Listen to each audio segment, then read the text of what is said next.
All right, Matt. Thanks for joining us. Everybody, this is Matt with Triple M Outfitters down in Florida. Obviously, he's got properties all over, but this main focus is going to be down in Florida. We're going to get the spiel, the whole day in the life of Matt and what to expect.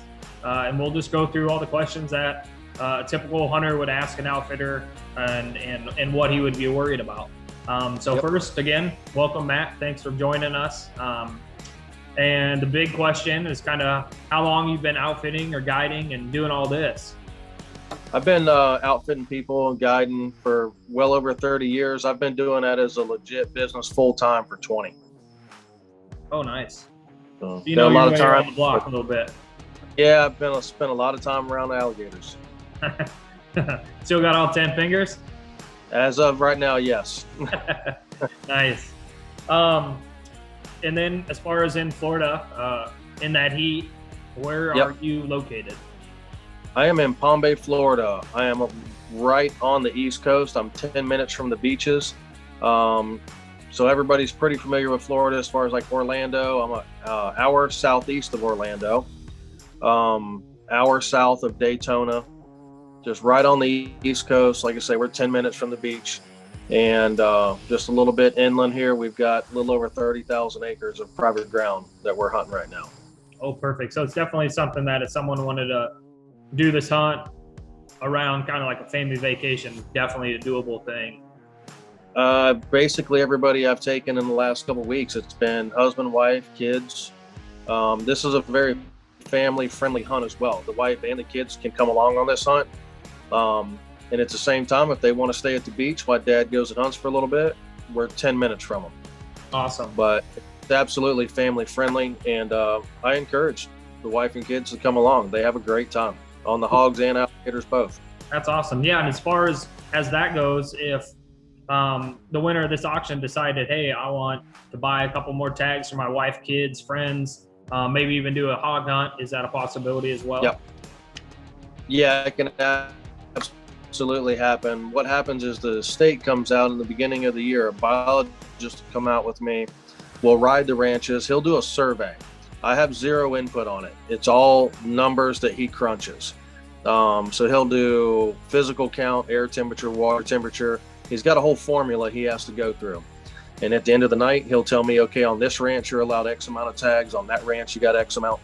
And he'll issue me all those tags in January. So I have all year long to use those tags. Oh, so perfect. nobody has to worry about putting in for a draw and hoping they get a tag. I have the tags in hand.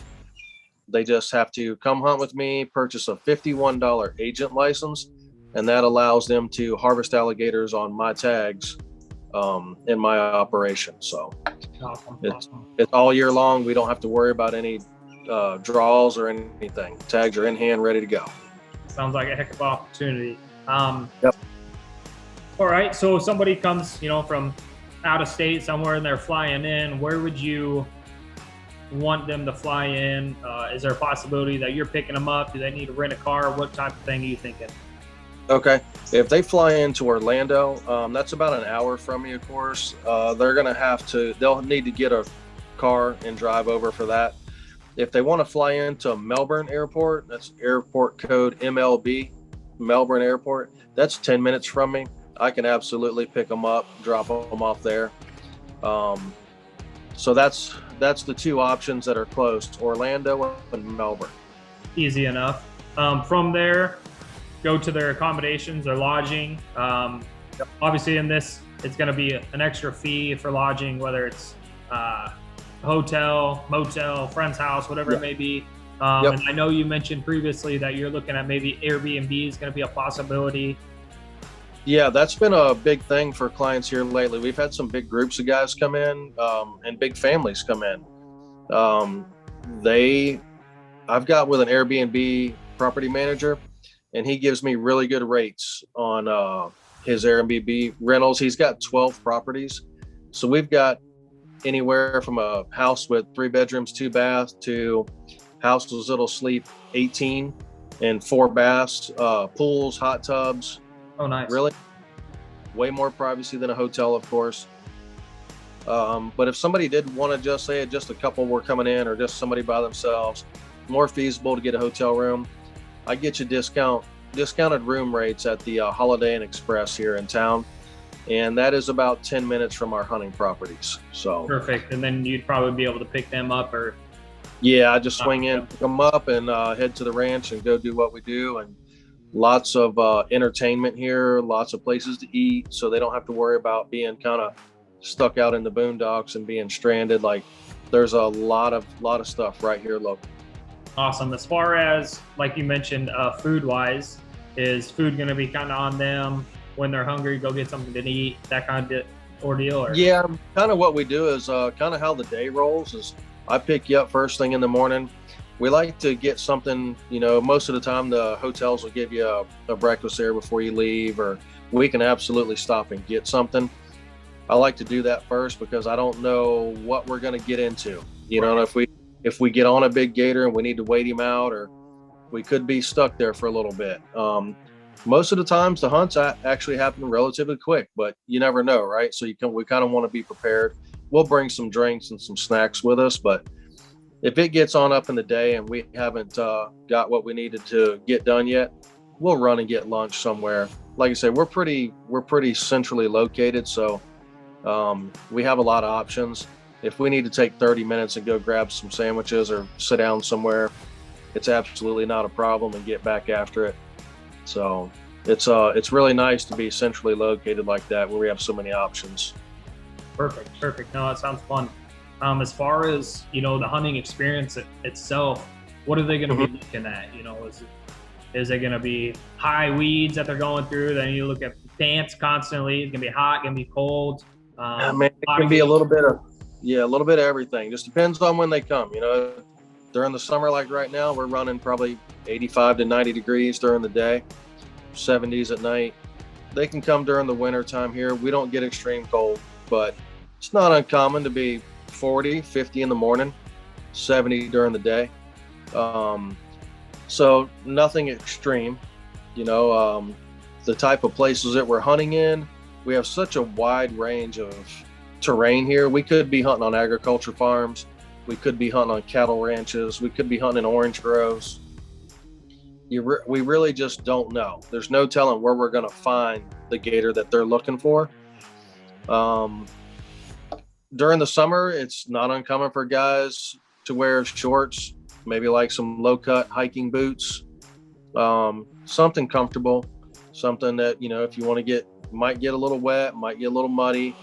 Most of our hunts are on dry ground. We do not hunt out of a boat. We hunt out of a swamp buggy, out of a high rack on a pickup truck, or a high rack on a Polaris Ranger type setup. Sometimes we do a lot of times we hunt from the vehicles and shoot from the vehicles, because gators are comfortable enough to let us get within rifle range. On our bow hunts and our crossbow hunts, a lot of that's more of a spot and stalk. And some of our gator hunts with the rifles, we do have to put a short stalk in. It's a very friendly hunt as far as ability. I take a lot of disabled hunters, a lot of kids, and everything in between. It's very friendly hunt as far as we're not walking 3 or 4 miles. We're probably not even going to walk a couple hundred yards. All of our stalks are just little short 50, 100-yard stalks to get within range, close the distance on a gator, or if there's a gator that I know is in a certain area, just to park the vehicle back and sneak up to try to get them, catch them laying on the bank to get a better shot, better opportunity. So yeah, it's a very friendly hunt that anybody can do. Perfect. Now, and like you mentioned, this tag is a trophy gator tag, not just an average gator. So what is kind of the differences and the expectations on that side? Okay, so on the trophy hunt, we're going to be looking at a gator that's going to be over 10 foot. I sell my gator hunts from 9 foot and up are trophies, but I like to get you over that 10 foot. Our average for our trophies runs about 11 foot. We have killed some mega giants. We killed one 2 months ago that was 13 foot. My biggest to date is 13.8. State record's 14.3. So my biggest to date's 13.8 with a client. But to kill a gator over 10 foot's not going to be a problem. It's going to happen. On my management gator hunts, those hunts are from 7 to 9 foot, and the average runs about 8 foot on those. I really try not to kill anything under 7 foot. 7 foot up is still a very impressive, nice representation. You know, it's just a nice gator. But when you get into the 10 and up, man, there's some giants, and that's what they're looking for on a trophy hunt. We're gonna target 10 and up. Perfect. No, that sounds like a heck of a deal, and kind of listening to you talk about all this stuff. Obviously, we know that you got gators, you got the ground. It's Florida, so it's pretty amazing climate and culture and all that. So not only just a sweet hunt, but a sweet area. Great opportunity to bring the family, the friends, make a vacation if you wanted. So I think this would be an awesome gig, and then a possible, huge gator to end the trip. Yeah, and we're going to get one. They're 100% success. We're gonna get a gator. It's not I hope I can find you one. Right. We're going to look at a lot of gators. It's not uncommon. If you stay with me for a day or two hunting a trophy gator, it's not uncommon to look at 100 gators. Perfect. And as far as this hunt, we're looking at like a 2-3 day hunt. I'd like to have you for 2 days. Perfect. 2 days. If you wanted to stay 3, we can absolutely do 3-day hunts. I would like to have you for 2. I'm fairly disappointed if we aren't done on day 1, but you never know what weather gives you, right? We get a bad day, and it's not that we don't try to cut anybody short. Hey, that's a 10-footer. You have to kill that one. We try to find you the biggest gator we can find you. Right. I don't tell you to you need to shoot the first trophy we see. We just try to find the biggest gator and the best gator we can find you. We have over 30,000 acres of private ground. We got a lot of gators, can look at 100 a day and sometimes more. So a lot of opportunities. We normally see hogs while we're gator hunting, so it's not uncommon for guys to add on a couple hogs to their hunt just because everybody likes shooting them. They're fun. It's a good time. And we've got plenty of those too. Awesome. Well, as far as any other tidbits or anything else you want to throw in there, do you have anything for anybody? Just one note that I would like to, this kind of throws people off a little bit. Everybody that, especially with rifle hunters, they want to hunt with their deer hunting rifle that's sighted in at 200 yards. We will not shoot at an alligator past 100 yards. Most of our shots are actually between that 50 and 70 yard range. Perfect. So I like to either have that rifle dialed in for 50, or at least if you're dialed in at 100, know for sure where it's hitting at 50. We have a small target, gator's head. We got about the size of a golf ball we need to hit. Definitely in that tennis ball area, max is what we have to shoot at. So practice before you come at shooting at something of that size, and know where your rifle's hitting, or just go ahead and have it zeroed at 50, or at least 100% for sure know where it's hitting at 50. Right. So that throws a lot of people off, because we end up they come hunting thinking they're going to shoot 150, 200 yards, and we're shooting at stuff 40 yards. So with just us a small kill area, we really need to know where we're at with that.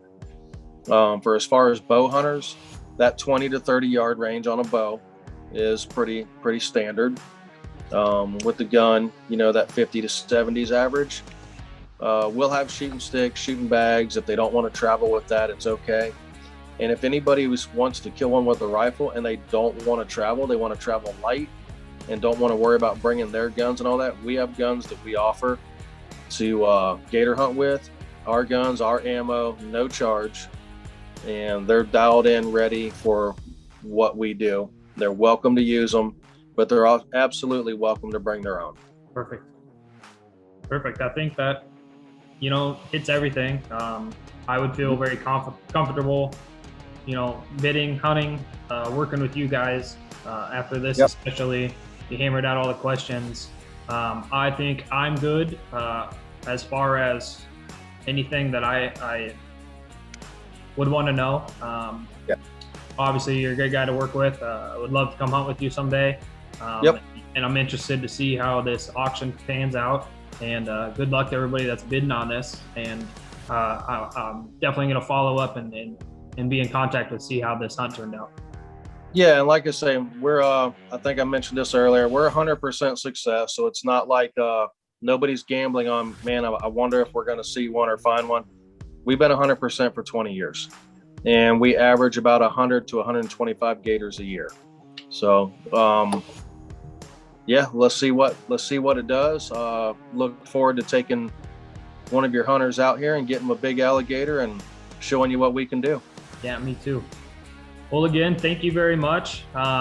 Look forward to everything, and we'll see how this all turns out. You bet, man. I appreciate you guys having me. Hey, you too. Thank you very much. Take care.